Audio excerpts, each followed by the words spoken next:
확인을 하시면 되겠습니다. 시편 13편 1절부터 6절까지 다 같이 시작. 여호와여 어느 때까지니까 나를 영원히 잊으시나이까? 주의 얼굴을 나에게서 어느 때까지 숨기시겠나이까? 나의 영혼이 번민하고 종일토록 마음에 근심하기를 어느 때까지 하오며 내 원수가 나를 치며 자랑하기를 어느 때까지 하리이까? 여호와의 하나님이여 나를 생각하사 응답하시고 나의 눈을 밝히소서. 두렵건대 내가 사망의 잠을 잘까 하오며 두렵건대 나의 원수가 이르기를 내가 그를 이겼다 할까 하오며 내가 흔들릴 때에 나의 대적들이 기뻐할까 하나이다. 나는 오직 주의 사랑을 의지하여 싸우니 나의 마음은 주의 구원을 기뻐하리이다.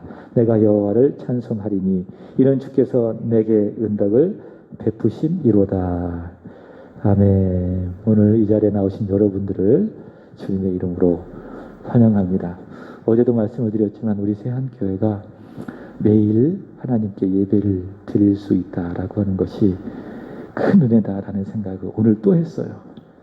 토요일을 제외하고 월요일부터 주일까지 우리 세한교회가 매일 하나님께 기도와 찬양을 드리고 또 하나님의 말씀을 들을 수 있다라고 하는 것이 너무나도 큰 은혜이다.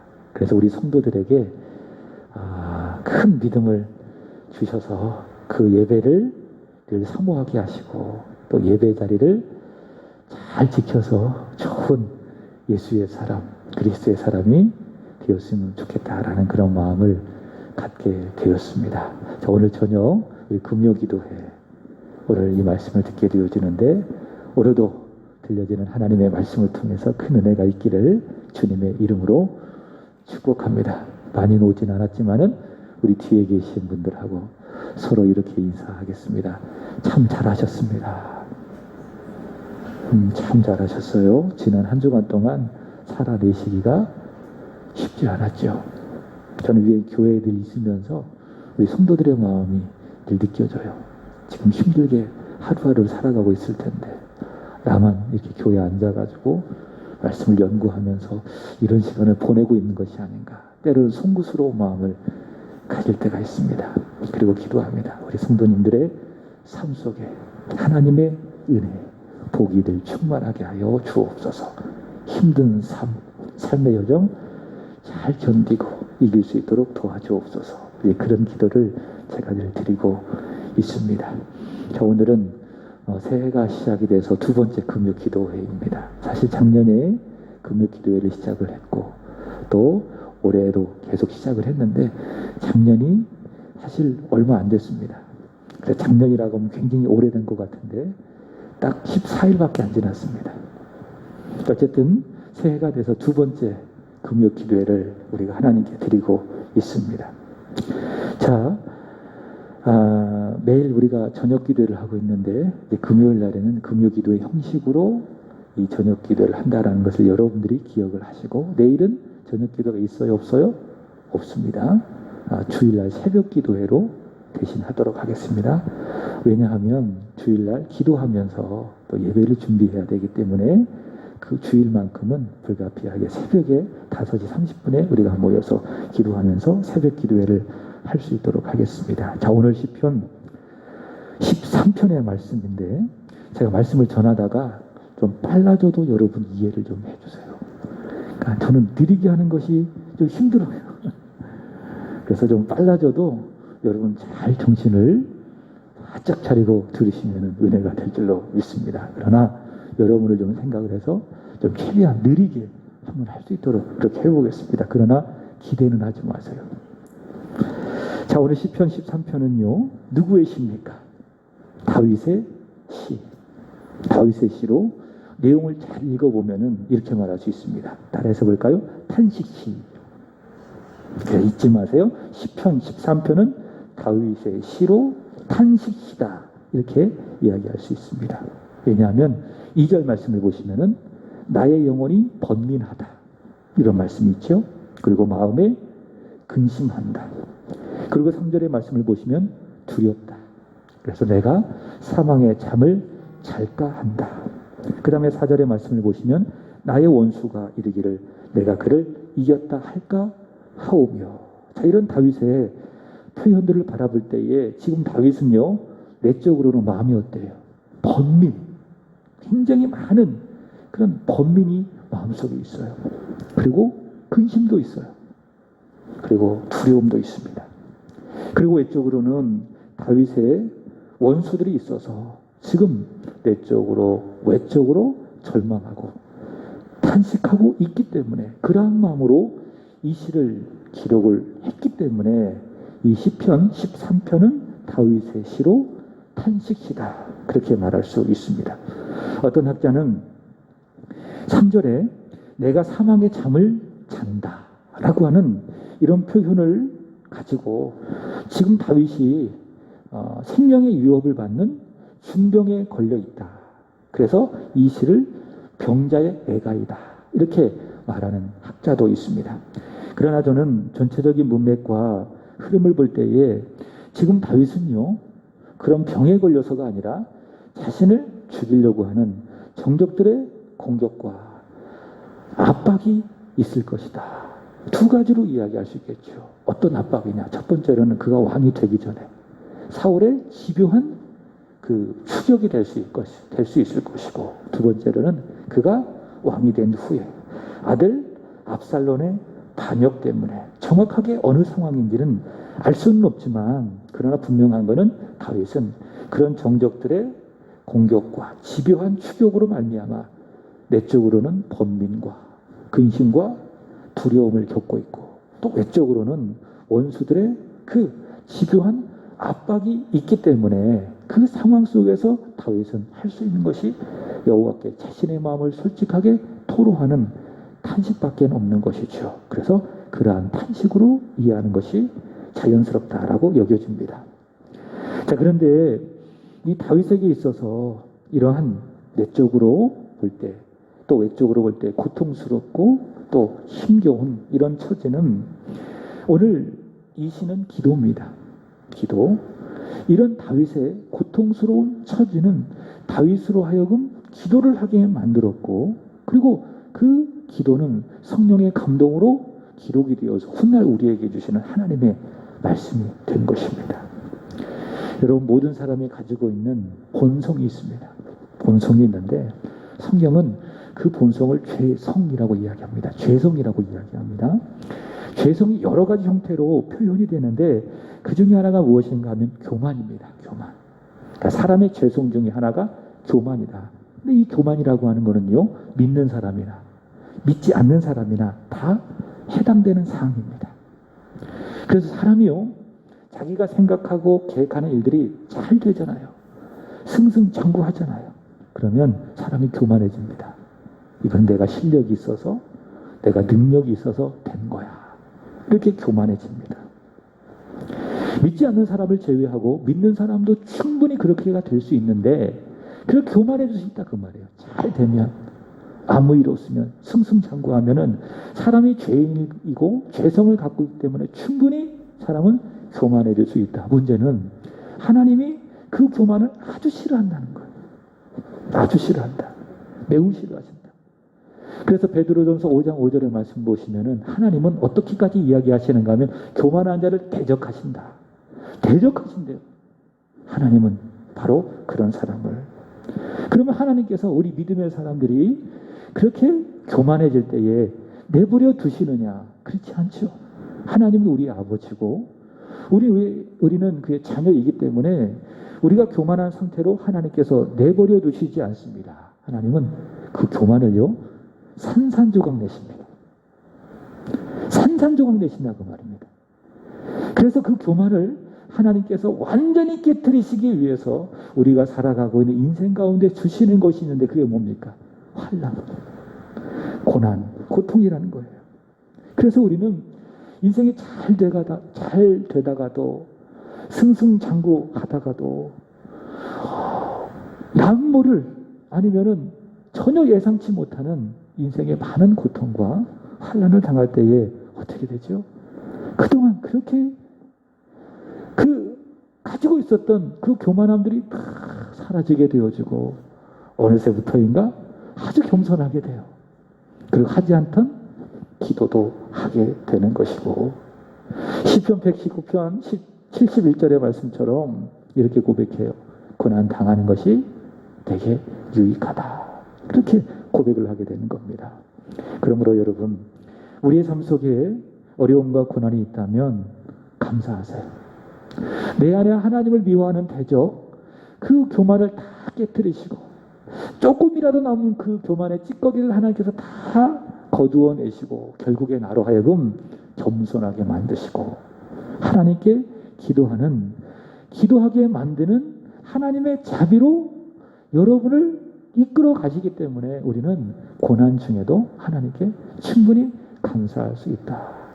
그래서 이제 믿음의 깊은 사람은 고난이 찾아오면은 불평하지 않아요. 원망하지 않아요. 그러나 믿음이 얕거나 적은 사람은 잘 되면은요, 감사가 넘치지요. 찬양하고 또 감사헌금도 하고. 근데 믿음이 연약한 사람이 인생의 어려움을 만나게 됐잖아요. 그럼 원망해요. 불평해요. 기도하지 않아요. 그리고 인간적인 방법과 또 계획들을 따라다닙니다. 그러나 믿음의 사람에게 있어서 교만은 충분히 이루어질 수 있는데 그 교만을 깨뜨리기 위해서 하나님께서 인생에 많은 환난을 주시잖아요. 그럼 어떡합니까? 하나님 감사합니다. 내 교만을 깨뜨리기 위해서 하나님께서 이렇게 내 인생 가운데에 이런 어려움을 주시는군요. 이렇게 여기면서 오히려 하나님께 감사하게 되는 겁니다. 그래서 여러분, 뜻하지 않는 많은 어려움이 있을 거예요. 저도 그렇고요. 앞으로 목회해 가면서 여러분들도 마찬가지예요.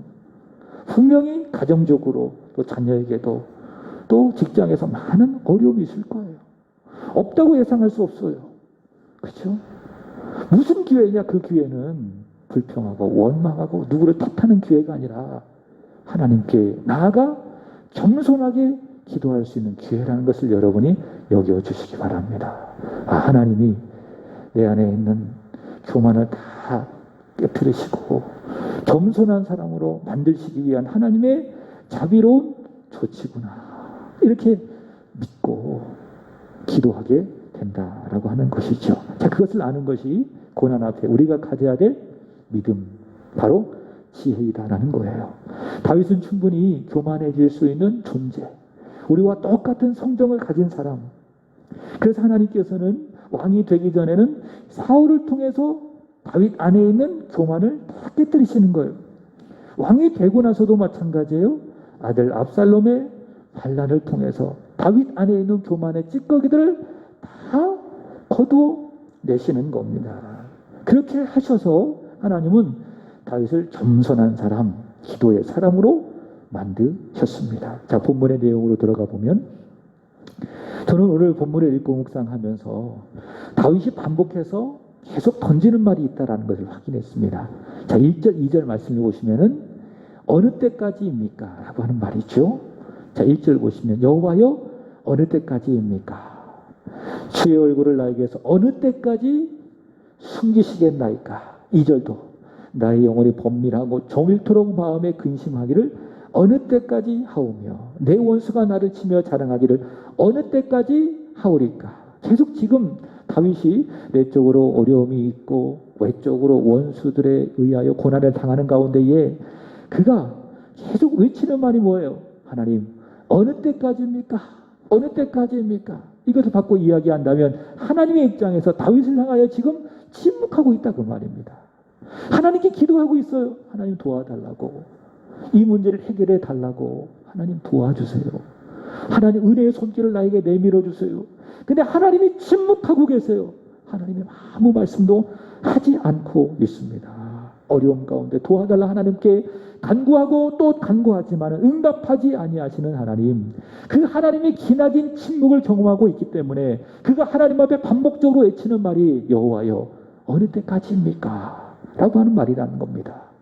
여러분, 하나님이요 왜 침묵하실까요? 하나님이 입이 없어서 침묵하실까요? 그런 말이 있지요. 침묵은 또 다른 언어이다. 이런 말이 있습니다. 여러분 들어보셨습니까? 아무 말도 하지 않는 것은 의미가 없다는 것이 아니라 또 다른 언어라는 거예요. 침묵의 기술이라고 하는 책이 있는데요. 침묵은 말이 없는 상태이지만은 또 다른 표현이고 또 다른 소통수단이다 이렇게 이야기합니다. 그래서 그 책에 보면 침묵을 10가지로 나눕니다. 첫 번째로는 신중한 침묵이 있다. 두 번째로는 교활한 침묵이 있다. 세 번째로는 아부형 침묵이 있다. 네 번째로는 조롱형 침묵이 있다. 다섯 번째로는 감각적 침묵이 있다. 여섯 번째로는 아둔한 침묵이 있다. 일곱 번째 동조의 침묵. 그 다음에 여덟 번째 무시의 침묵. 아홉 번째 정치적 침묵. 열 번째 신경질적인 침묵이 있다. 아무 말도 하지 않는다 할지라도 거기엔 다 의미가 있고 언어가 있다 그 말입니다. 여러분 사람의 침묵에도 이런 의미가 있는데 하물며 전능하신 하나님의 침묵에도 그 뜻이 없겠습니까?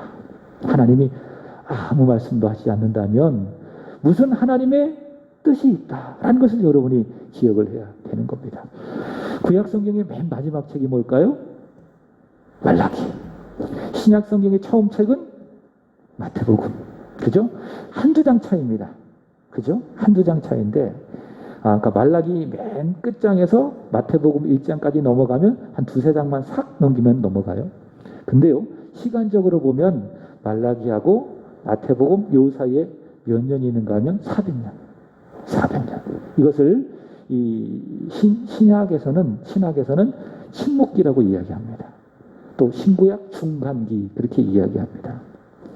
왜 그렇게 이야기하는가 하면 왜 침묵기라고 이야기하는가 하면 하나님께서 계시의 말씀을 주셔야 되는데 하나님께서 그 시간에는 계시의 말씀을 주시지 않았다고 해서 그 기간을 침묵기 이렇게 이야기합니다. 근데 여러분 하나님이 침묵하셨다고 해서 특별한 계시의 말씀을 주시지 않았다고 해서 하나님께서 가만히 계셨느냐? 그건 아니라는 거예요. 하나님께서 예수 그리스도를 보내실 준비를 400년 동안 끊임없이 하시는 겁니다. 주가 오실 그 길을 400년 동안 다 마련해 두신 거예요. 그래서 계시가 없는 침묵기이지만은 거기에는 하나님의 뜻과 계획이 있다라고 하는 거예요. 주일 새벽에 전할 것이지만 창세기 16장의 말씀을 보시면은요, 아브라함은요 믿음이 아니라 인간적인 방법을 동원해서 사라의 몸종 하갈을 통해서 이스마엘을 낳았습니다. 창세기 16장 16절의 말씀을 보시면 그때 아브라함의 나이가 86세라고 이야기했습니다. 그로 인해서 아브라함의 가정에 문제가 생겼습니다. 그 다음 창세기 17장의 말씀을 보시면은 하나님께서 아브라함에게 나타나신 그때가 아브라함의 나이가 몇 살이었는가 하면 99세라고 이야기했습니다. 자, 86세 때 아브라함이 하갈을 통해서 이스마엘을 낳았습니다. 그리고 99세 때 하나님이 아브라함에게 나타나셨어요. 몇 년 동안 하나님이 침묵하셨을까요? 계산해 봐야 되지요. 제가 계산해 봤는데 13년. 그러니까 13년 동안 하나님께서 침묵하셨어요. 아브라함에게. 창세기 15장에는 하나님께서 아브라함에게 임하셔서 환상을 보여주시면서 말씀 주시고 아브라함의 믿음이 그것을 의로 여기시고 이런 하나님의 은혜가 부유했는데 하나님의 말씀이 임하고 그 가운데 은혜 받고 이런 은혜의 시간들이 있었는데 아브라함이 인간적인 방법을 앞세워 살아갔을 바로 그때부터 약 13년 동안 하나님이 아무 말씀도 하지 않으셨습니다. 그러면 왜 하나님은 무려 13년 동안 침묵하셨는가? 굉장히 불안했다고 생각해요. 하나님 임하셔서 막 말씀을 통해서 하나님의 뜻을 보여주시고 나는 너의 방패요 너의 집을 지킬 상급이라 하나님 자신을 주겠다고 막 말씀하셨던 하나님이 갑자기 말씀을 안 하시더니 몇 년 동안 13년 동안 침묵하시니 아브라함의 입장에서 굉장히 불안했을 것 같아요. 왜 그랬을까? 그 힌트를 창세기 17장 1절에서 찾을 수가 있습니다. 한번 읽어볼까요? 시작. 아브라함이 99세 때에 여호와께서 아브라함에게 나타나셔서 그에게 이르시되 나는 전능한 하나님이라 너는 내 앞에서 행하여 완전하라. 자, 이 말씀 속에 힌트가 있어요. 하나님은 왜 아브라함에게 13년 동안 침묵하셨는가? 이 말씀에 힌트가 있다고요. 하나님께서 아브라함에게 자신을 어떤 하나님으로 계시하셨습니까? 전능하신 하나님. 아브라함의 입장에서 이야기한다면 하나님께서 전능하심을 아브라함에게 보여주셨습니다. 네 몸에서 날짜가 내 상속자가 될 거야. 전능하신 하나님이 그 약속을 주셨어요. 근데 아브라함은 전능하신 하나님을 믿지 못했어요. 온전히 신뢰하지 못했어요. 그래서 인간적인 방법을 앞세워서 하갈을 통해서 육신의 자녀를 낳았어요. 하나님의 전능하심을 아브라함이 믿지 못하니까, 온전히 신뢰하지 못하니까는 하나님께서 침묵하신 거예요. 그리고 14년 동안의 긴 침묵을 깨고 하나님께서 아브라함의 나이 99세 때 하셨던 말씀이 뭐예요? 나는 전능한 하나님이라. 이 말은 하나님에 대한 자기의 계시에, 하나님의 자신의 어떤 성품에 대한 선포이지만은 아브라함의 믿음을 책망하는 거예요. 야, 너는 왜 나의 전능함을 믿지 못했니? 이제 너는 내 앞에서 완전해야 돼. 전능한 하나님은 나를 믿어야 돼. 하나님께서 왜 우리에게 침묵하시는가? 하나님께서 의미 없이 침묵하시는가? 그렇지 않습니다. 하나님께서 분명히 우리의 삶 속에 하시고자 하는 하나님의 뜻, 우리의 삶 가운데 드러내시고자 하는 하나님의 마음, 그것이 있기 때문에 때로는 우리가 열심히 기도해도 하나님은 우리에게 응답을 하지 않을 수가 있다. 못하는 게 아니에요. 안 하신다 그 말이에요. 근데 우리는 그 하나님의 마음을 알지 못하고 하나님의 뜻을 알지 못하고, 하나님 내가 열심히 그렇게 기도했는데 왜 하나님은 저에게 응답하지 않으십니까? 하나님 의심하기도 하고, 이런 환경 때문에 우리는 불평하기도 하고. 여러분, 하나님 음성 들어본 적 있습니까? 그런 경우 거의 없죠. 대부분 분들이 하나님의 침묵을 경험한 분들은 있을 거라는 거예요. 하나님이 침묵하신다고 해서 내가 열심히 기도함에도 불구하고 하나님이 지금 당장 나에게 응답해 주시지 않는다고 해서 여러분 낙심하지 마세요. 하나님 다 듣고 계세요. 다 알고 계세요. 어떤 찬양의 가사처럼 가장 적당한 날에 최고의 좋은 곳으로 여러분에게 안겨주시기 위해서 하나님께서는 그때를 기다리면서 지금 침묵하고 계신 거예요. 기다리고 있는 거예요. 그때를 기억하고 그때를 기대하고 낙심하지 말고 끊임없이 쉬지 말고 기도하는 여러분 되시기를 바랍니다. 오늘 다윗을 향하여서도 하나님께서 침묵하시는 거예요.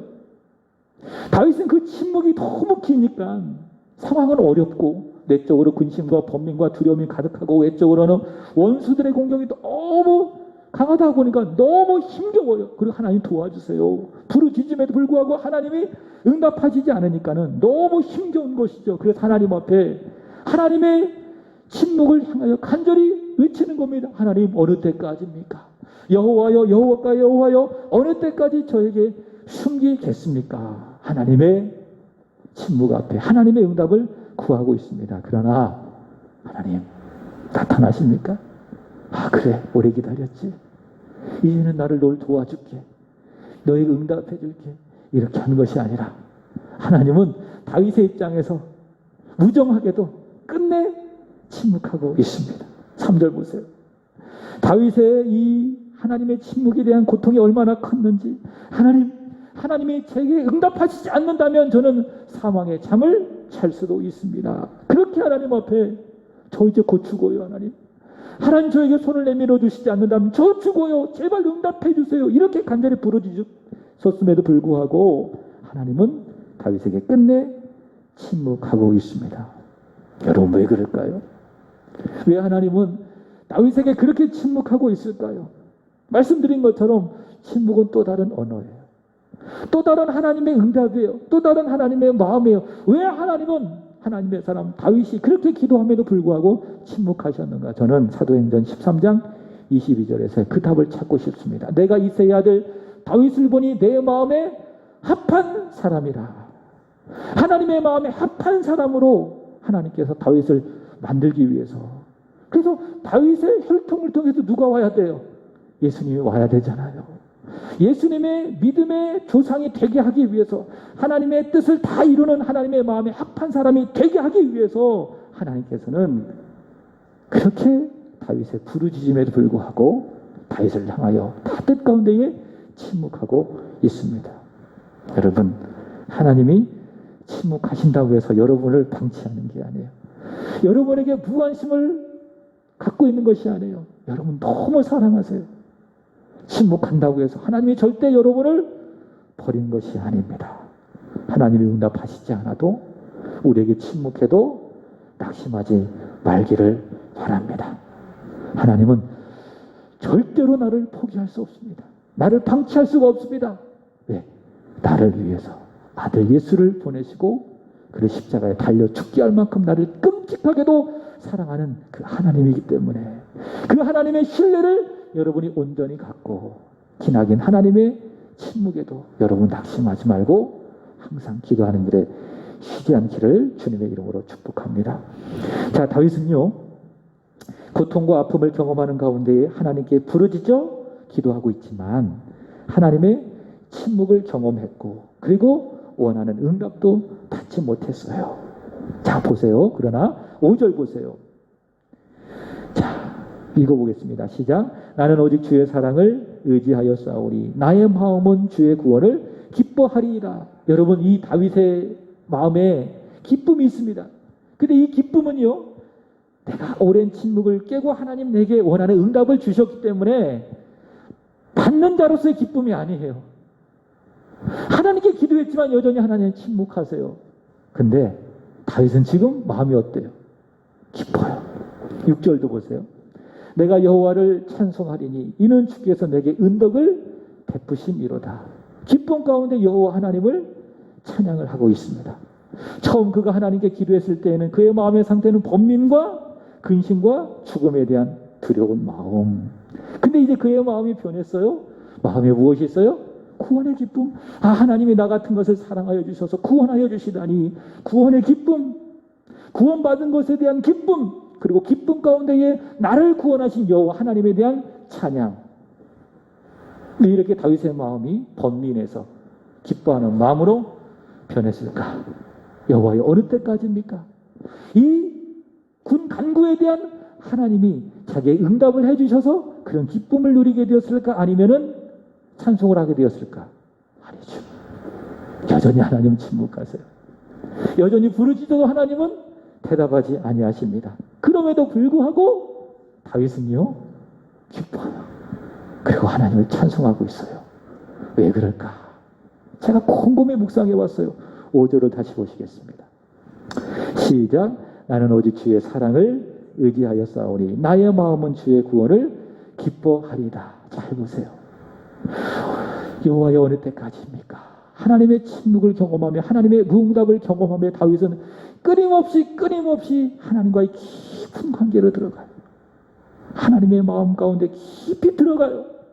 그랬더니 거기서 뭘 발견했습니까? 자기를 향하신 하나님의 진실한 마음을 발견했어요. 그래서 여러분, 기도는요, 내가 바라는 것을 내가 구하는 것이 기도가 아니에요. 그거는 기도의 부수적인 요소예요. 다시 말해 기도의 본질은 아니라 그 말이에요. 기도의 본질은 뭐냐? 내가 기도하면서 누구를 아는 거예요? 하나님을 아는 거예요. 내 안에 육신적인 쓰레기와 같은 것들 다 비워내고 전능하신 하나님, 거룩하고 이루어진 하나님을 내 마음속에 채워내는 거룩한 활동이 뭐예요? 그게 기도예요. 그게 기도의 본질이에요. 바로 그런 기도를 통해서 우리는 하나님의 은혜를 받게 되는 것입니다. 다윗은 지금 기도한 대로 응답받지 않았어요. 그러나 기도하면서 하나님의 마음을 알게 됐어요. 하나님을 채우게 됐어요. 자기의 마음 가운데 채운 하나님은 어떤 하나님이냐? 사랑의 하나님. 사랑의 하나님. 그래서 다윗은 고백해요. 나는 주의 사랑을 의지하였다. 이 말씀 속에 개역성경에는 이 사랑을 인자 이렇게 번역했습니다. 인자 사랑, 히브리어로 헤세드입니다. 언약적인 사랑입니다. 변하지 않는 사랑, 신에 속한 신적인 사랑, 신성한 사랑, 하나님만이 할 수 있는 그 사랑, 그 사랑을 다윗은 하나님께 기도하면서 하나님과의 깊은 관계 속에 들어가 발견했어요. 아, 그렇구나. 이게 하나님의 마음이로구나. 지금 내 인생의 문제에 대한 내가 응답은 받지 못했어도 그럼에도 불구하고 하나님은 나를 헤세드, 언약적 사랑으로 나를 보살펴 주었구나. 다윗은 기도하는 가운데 깨닫게 된 것이죠. 신약적으로 말한다면 십자가를 통해서 보여주신 하나님의 사랑, 그 하나님의 무한하신 사랑을 다윗은 그 마음 가운데 채웠기 때문에 비록 기도하면서 자기가 원하는 응답을 받지 못했어도 마음이 어때요? 기쁜 거예요. 나 같은 죄인을 구원하신 하나님 은혜 감사합니다. 그래서 기쁜 마음으로 여호와를 찬양하고 있더라라고 하는 거예요. 여러분, 기도할 때 중요한 건 뭐냐면요, 여러분이 원하는 대로, 여러분이 구하는 대로 다 응답받지 않아도 좋아요. 하나님이 내가 구하는 거 다 주시면은 나를 위해서 안 좋아요. 솔직히 얘기하면. 내가 구하는 것 하나에 다 주시잖아요. 그럼 내가 어떻게 될 줄 알아요? 교만해져요. 그게 우리 죄성이기 때문에. 그래서 여러분, 기도한 대로 안 주심에 대해 여러분이 감사할 수 있어야 돼요. 물론 기도 응답에 대하여 감사해서 하나님 앞에 드리는 감사의 마음이 있어야 되지만, 다른 한편으로는 내가 기도한 대로 응답하지 않은 것에 대한 감사도 여러분에게 있어야 되는 거예요. 내가 기도한 대로 하나님이 응답해 주지 않는다 할지라도 여러분, 그런 기도 가운데에 하나님의 마음이 느껴지고, 나를 사랑하시는 하나님의 마음, 헤세드, 변함이 없는 하나님의 신실하신 사랑, 그리스도의 십자가를 통해서 나에게 보여주신 하늘보다 높고 바다보다 깊은 하나님의 사랑을 내 마음 가운데 내가 기도하며 내가 받았다면 우리는 그걸로 축한 거예요. 그걸로 충분히 우리는 하나님 앞에 감사할 수 있게 되어지고, 그러는 가운데에 오늘 다윗의 기쁨이 나의 기쁨이 되는 거예요. 나 같은 죄인 살리신 주은의 놀라워 구원의 기쁨이 회복되는 것이고, 그 기쁨 가운데에 눈을 들어 여호와 하나님을 나는 찬양하게 되는 것입니다. 그리고 누군가를 향하여, 내 주변에 있는 내 사랑하는 남편, 내 아내, 내 자녀를 향하여 우리는 은혜 가운데 이렇게 권할 수 있어요. 오늘 다윗처럼, 오늘 말씀의 제목이 이거하죠. 오직 주의 사랑을 의지하라. 이거는 사랑을 알지 못한 사람의 고백이 아니에요.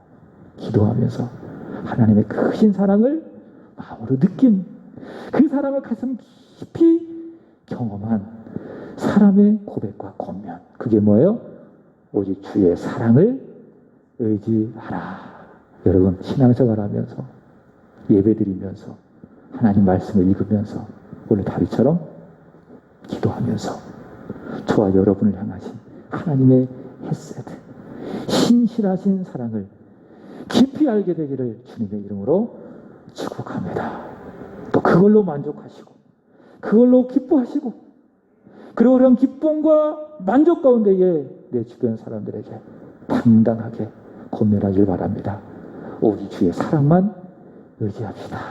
이렇게 고백하는, 이렇게 권하는 저와 여러분, 우리 세한교회 성도들, 오늘 온라인으로 예배하는 우리 성도들이 되기를 주님의 이름으로 축복합니다. 기도하겠습니다. 사랑하는 주님, 오늘도 말씀 주셔서 감사합니다. 하나님이 침묵하셔도, 하나님이 응답하지 아니하셔도 끊임없이 기도 포기하지 아니하게 하여 주시고, 그렇게 기도하는 가운데에 우리를 향하신 하나님의 사랑, 신실하신 언약적 사랑 알게 하여 주시고, 그 하나님의 사랑에 감동하여 큰 기쁨과 찬송의 삶을 살아갈 수 있도록 도와주옵소서. 그리고 우리 주변의 사람들에게 오직 주의 사랑을 의지하라 믿음으로 권하는 우리 세한의 모든 성도들이 되게 하여 주옵소서. 이후로도 찬양하고 기도하겠사오니 오늘 찬양과 기도로 통하여 주님의 마음, 우리를 향하신 하나님의 사랑을 알 수 있도록, 실감할 수 있도록 성령이여 역사하여 주옵소서. 예수님의 이름으로 기도합나이다.